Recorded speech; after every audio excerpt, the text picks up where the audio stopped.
Just outside of Dublin, in a quiet town called Maynooth, lies a place with a dark and chilling history. Maynooth is known for its university, St. Patrick's College, which has been training priests since 1795. However, this place is also home to one of Ireland's most unsettling mysteries, centered around a room in one of the college buildings. This room, known as Room Number 2 in Rhetoric House, has been the site of terrifying events that have left people wondering whether something evil might be lurking within its walls. The story begins in the mid-19th century when Room Number 2 became the scene of not one, but two tragic deaths. The first happened on March 1st, 1841, when a young student named Sean O'Grady, originally from Limerick, jumped out of the window of Room Number 2 and fell to his death. Sean's suicide was a shock to everyone, especially in a place like St. Patrick's College, where taking your own life was considered a terrible sin. Rumors began to swirl that a dark demonic presence had driven Sean to take such drastic action. 19 years later, another student named Thomas McGinn came to Maynooth from Kilmore. He arrived a week early to take his matriculation exams and was assigned to stay in Room Number 2. During his stay, Thomas had no idea that the room he was in had been the scene of a previous suicide. However, after hearing about the tragic history of the room, Thomas became obsessed with the idea that something evil was still there. This obsession preyed on his mind, leading him to take his own life in a similar manner as Sean O'Grady. On a Friday morning after Mass, Thomas slashed himself with a razor and then threw himself out of the same window. Thomas McGinn didn't die immediately from his injuries. He was found by Dr. McCarthy, the vice president of the college, and was taken to the infirmary. Before he died, on April 21st, 1860, Thomas told Dr. McCarthy a chilling story about what had happened to him in Room Number 2. He claimed that he had seen a demon in the mirror, and that this demonic force had taken control of him, leading him to try and kill himself. The two deaths in Room Number 2 sent shockwaves through the college.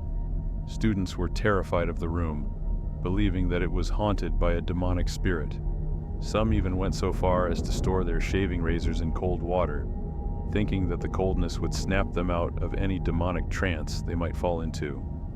In response to the growing fear and paranoia, Dr. McCarthy decided to take matters into his own hands. He spent a night in Room Number 2 himself, determined to put an end to the rumors. However, what happened to him that night only added to the mystery.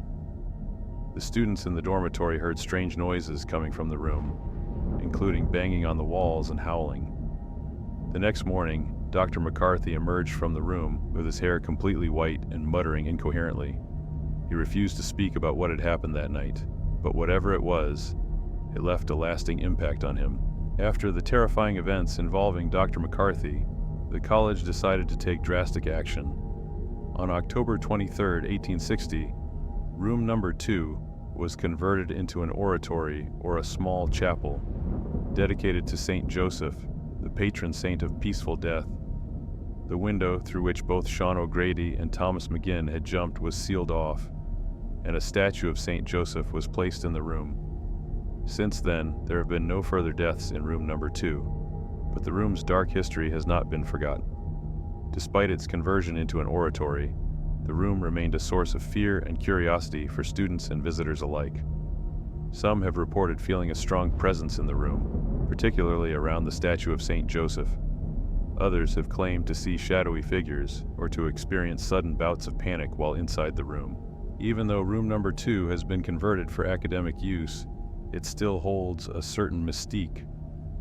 The room is now located in the dense economics corridor on the third floor of Rhetoric House, but it is strangely absent from the building's official map. It is unoccupied by any professor and houses no lectures, leaving it as a kind of empty, forgotten space in the otherwise bustling college. One of the most enduring legends about Room Number 2 is that there are still dark stains on the floor that cannot be removed, no matter what cleaning products are used. Some say that these stains are the blood of the students who died there, and that the college's chemistry department even confirmed that the stains are human blood.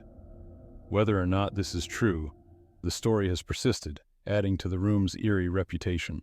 In November 1985, an Irish television network filmed and broadcast a documentary about the ghost room, as it had come to be known.